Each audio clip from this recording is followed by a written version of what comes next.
What I wanted to pick up with today at the beginning of today's lecture is just to continue our discussion of computing history and actually start from the beginning. So if you remember last time we met on Tuesday, I had showed you the definition of a computer that I got from a modern dictionary.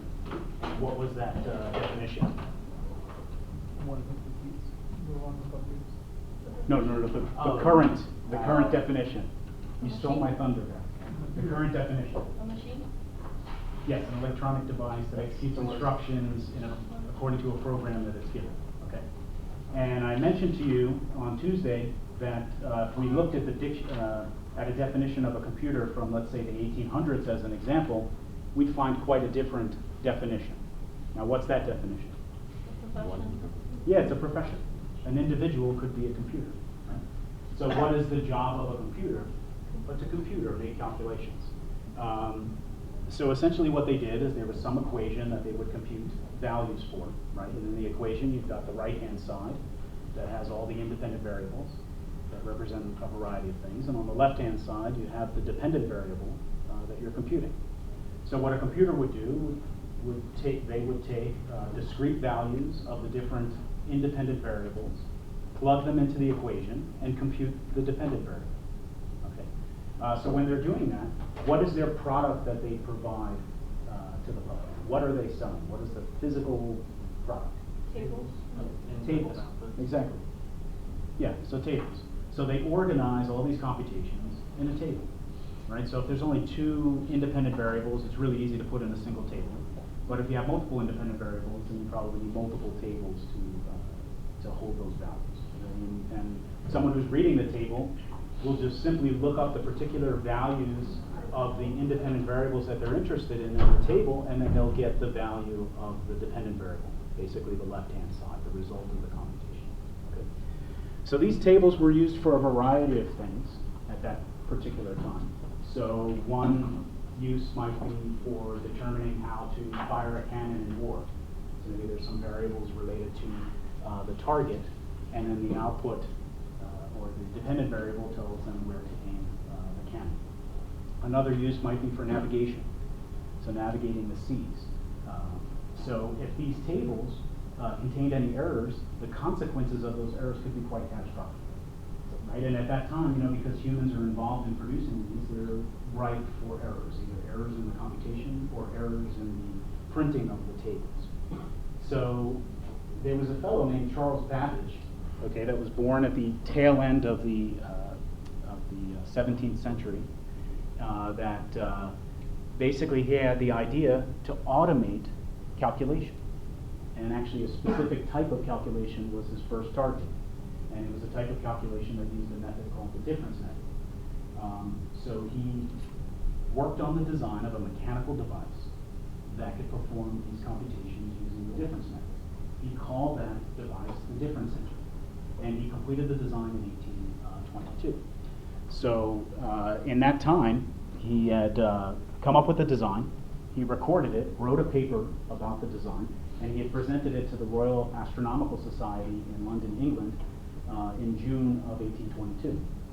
When he presented this design, he caught a lot of interest from the scientific community. The idea of automating calculations and taking error out of the production of these valuable mathematical tables was very appealing to the scientific community at the time. So he went around publicizing this idea, and actually in the summer of the following year, July 1823, he caught the interest of the British government and actually got some funding from the British government to sponsor the construction of this device. So specifically, he received £1,500 from the British government, which doesn't sound like a lot of money today, but back then it was actually quite a sum of money, and certainly plenty to construct the device. So he hired an individual named Joseph Clement, who was the preeminent craftsman or toolmaker of the time, and he hired all the best people that they could find in England to produce this device. So Charles Babbage worked with Joseph Clement and his team to put together this device. Sadly, after 10 years of working on the device, they were not successful at completing the production of the device. So there was a bunch of problems that they ran into. So the first was that actually Joseph Clement and Charles Babbage couldn't get along. Okay, so Charles Babbage was a perfectionist, and every time they were building parts to construct this difference engine, Charles Babbage was requiring that the workers go back to the drawing board and redo everything. Okay, so and in that time it took a very long time to even produce the first version. So after many revisions, believe it or not, over a decade had passed, and they were unable to build the device. And during that time, the British government had actually provided several rounds of funding, as far as I know, to Charles Babbage. And at that point, around 1833, they decided to pull the plug on Charles Babbage. Another problem was that actually Charles Babbage was already thinking about his next design, which is actually more important for the history of computers. It's actually not the difference engine that was the most impactful of his designs. So in the late 1830s, a short period of time after they had failed to build the difference engine and the funding from the British government had stopped, he had documented the design of the analytical engine. And this is actually his invention that was the most important for the history of computing, because it had elements that were very similar to modern computers. So you had the concept of writing instructions and writing a program that consisted of these instructions, okay, to perform some calculation. And it was general purpose. So the types of operations it could do, you could build any type of mathematical operation out of those fundamental operations. It also had concepts from modern programming languages, like control flow constructs, like decision statements, if then else, loops.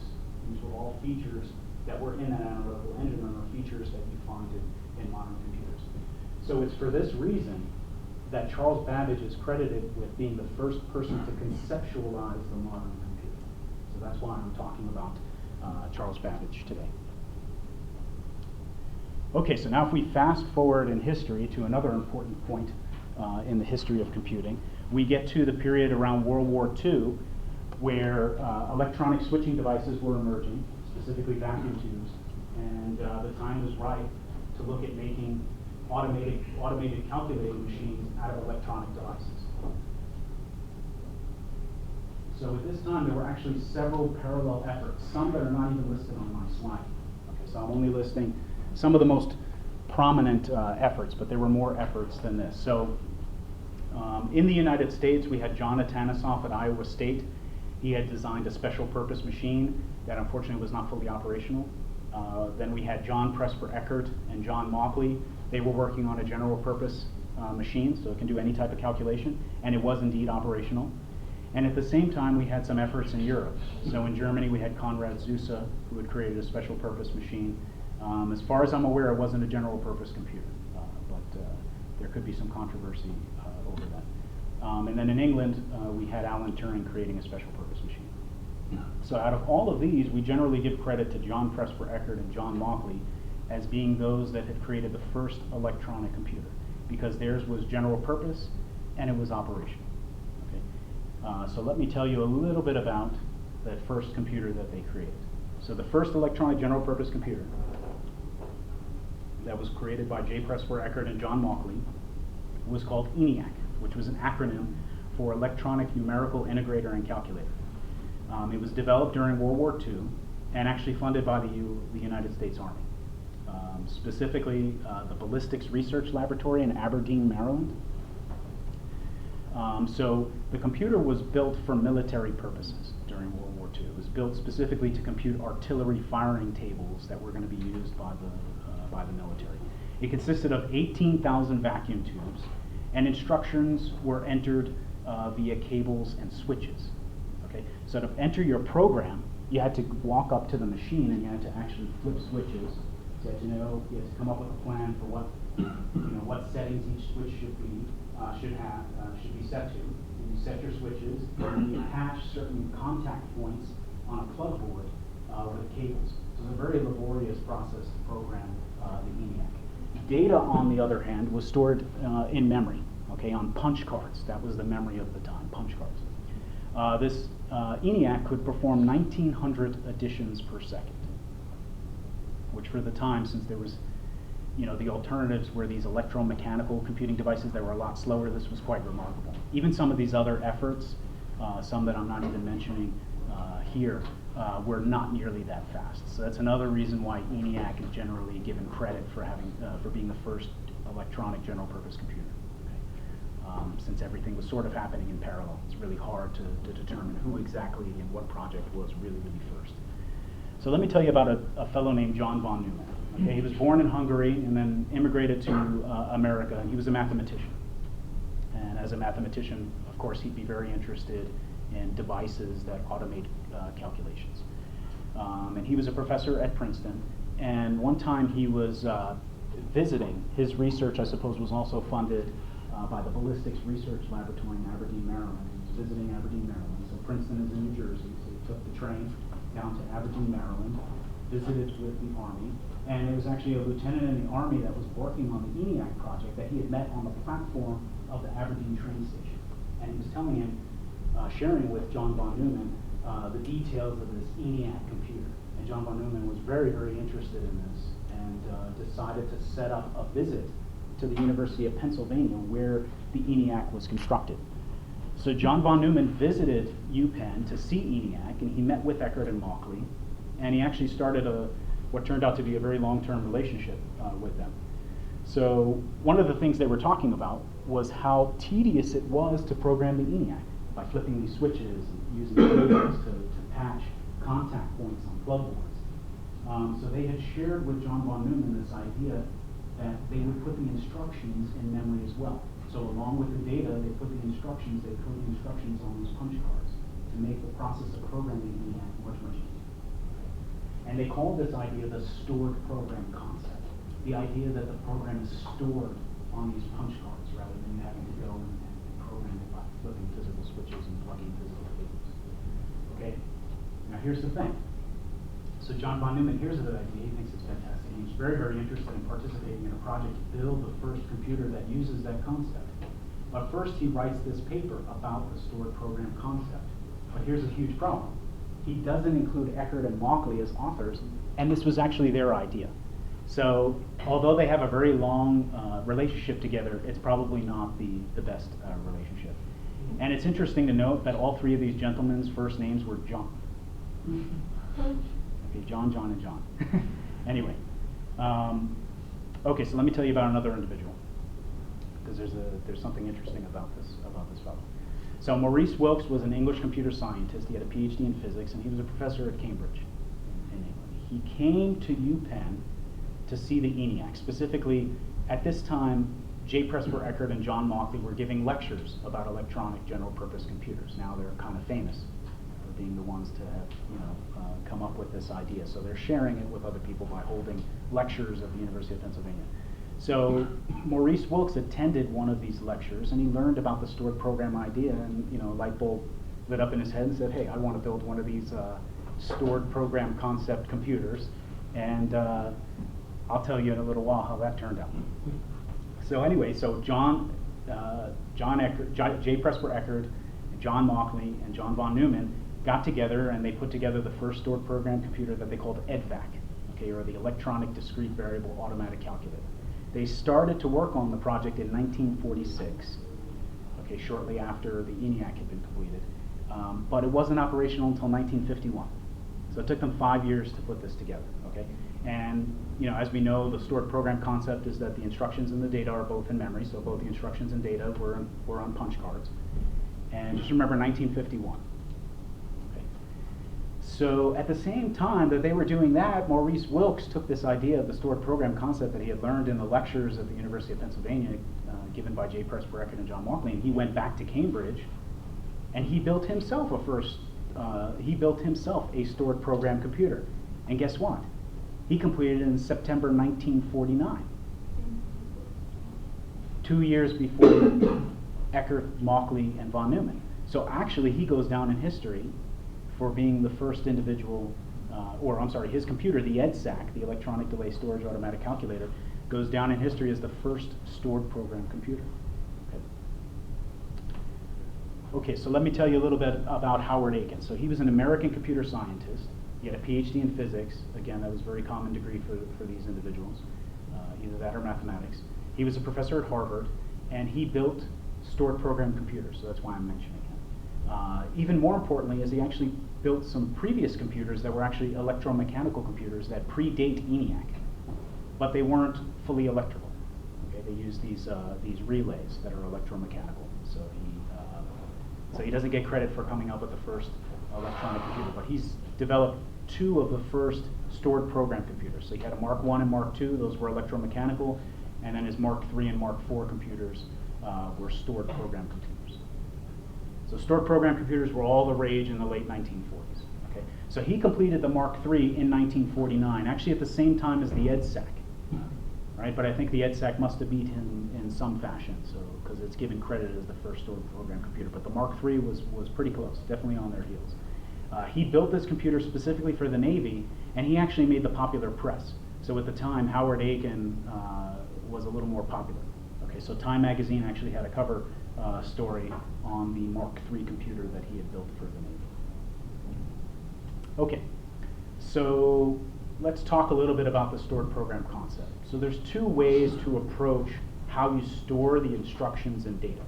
You could store them in the same memory, or you could have segregated memories. One memory for the instructions, one memory for the data. Okay? If you put the instructions and data in the same memory, that follows the architecture that von Neumann, J. Presper Eckert, and John Mauchly had come up with. And if you remember, John von Neumann was a professor at Princeton. So they labeled that the Princeton architecture. Okay? Storing the instructions and data in separate memories, that was the approach that Howard Aiken had followed. Howard Aiken was a professor at Harvard. So we call that the Harvard architecture.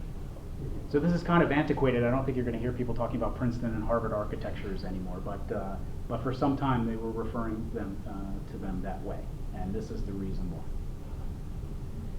Okay, so your J. Presper Eckert, your John Mauchly, you're going down in history as creating the first electronic general-purpose computer. You've been talking about it for a while, sharing your ideas with people in a series of lectures at the University of Pennsylvania. What's your next move? If you were one of those two, what would you do? Improve it. Okay, improve it. What else? What would you do? Try to sell. Exactly, try to sell it. Try to make some money, right? Yeah. So what did J. Presper Eckert and John Mauchly do? They founded a company, and what did they call it? The Eckert-Mauchly Computer Corporation. Okay. I don't think that was their first name. I think there was a different name for the company, but eventually it was Eckert-Mauchly Computer Corporation. So they went into business, and this was in the late 40s. It was before they even had built the EDVAC. They were already, wanting to make some money. So they were actually having some patent issues with the University of Pennsylvania, but we won't really discuss that. I'm just mentioning it casually.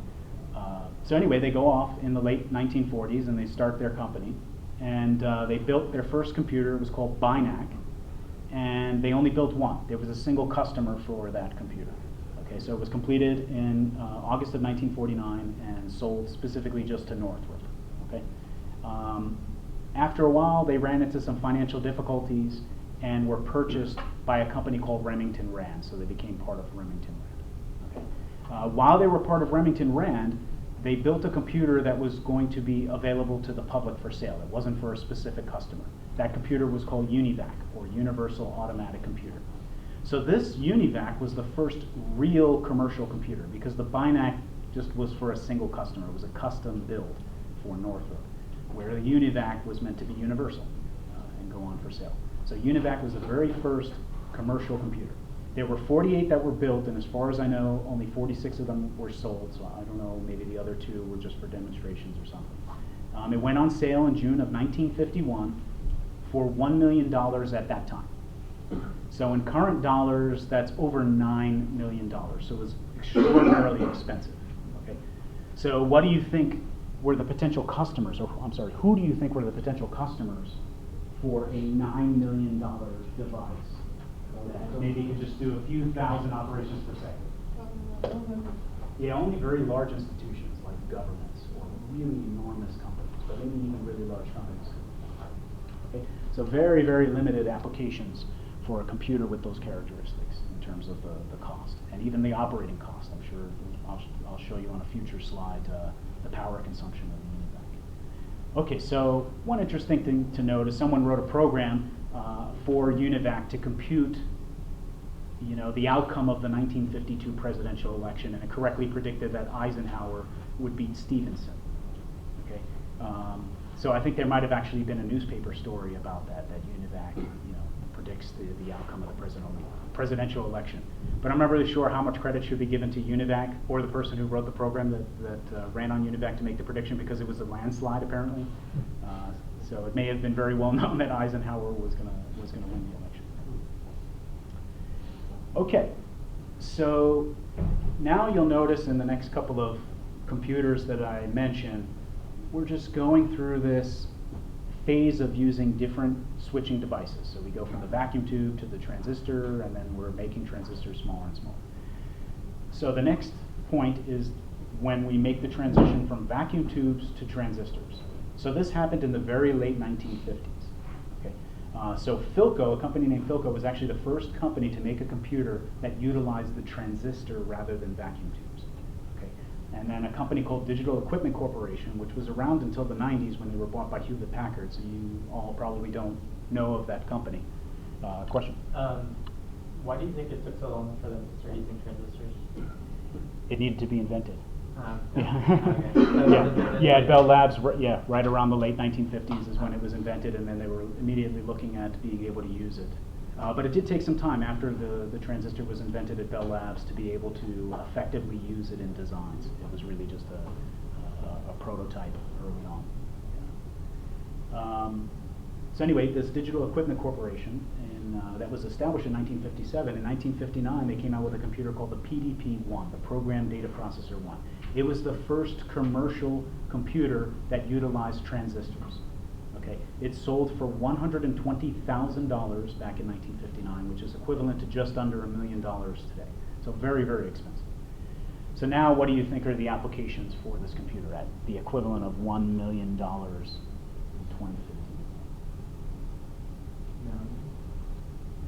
So now maybe more, still probably have to be rather large institutions, but now maybe large companies, maybe universities could afford to purchase a computer.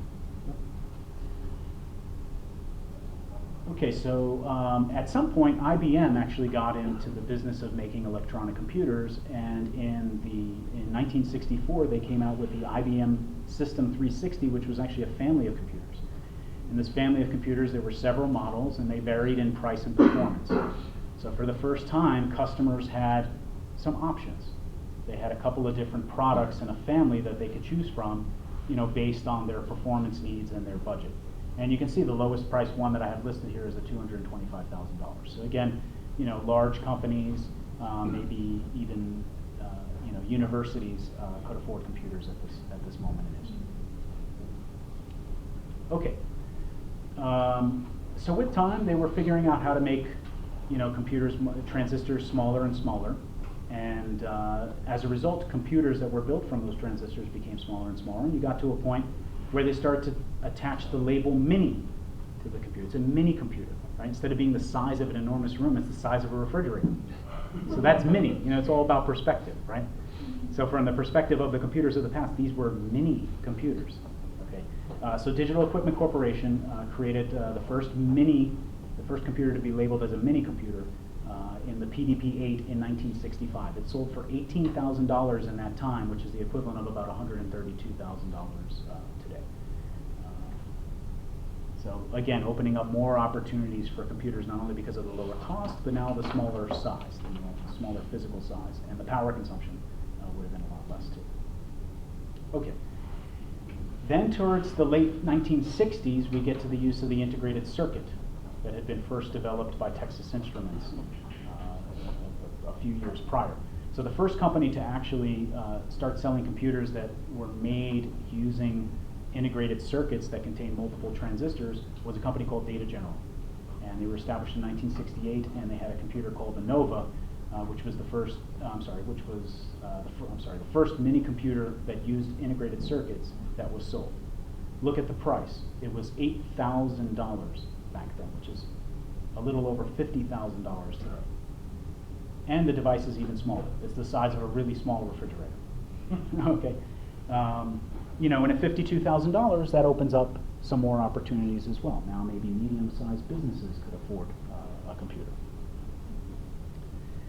Then we get to the point where actually the integration of the transistors was such that you could actually get the whole computer, with the exception of the memory and the input-output, on a single integrated circuit. And they call that integrated circuit a microprocessor. And Intel was the first company to come up with a microprocessor. So in 1971, they manufactured a microprocessor called the Intel 4004 that only cost them $5 to manufacture. In modern day dollars, that's $29. That's quite cheap. You have a majority of the computer, the manufacturing cost, that's not what they're going to sell it for. They'll probably tell their customers, yes, the markup was probably really, really high back then, but $29, that's remarkably cheap, even by today's standards. Okay, so then once you start building a computer with microprocessors, what do you call them? You call them microcomputers, of course. And instead of being the size of a refrigerator, right, they're the size of a little box that you put on top of a desk. So now you could actually fit computers on a desk.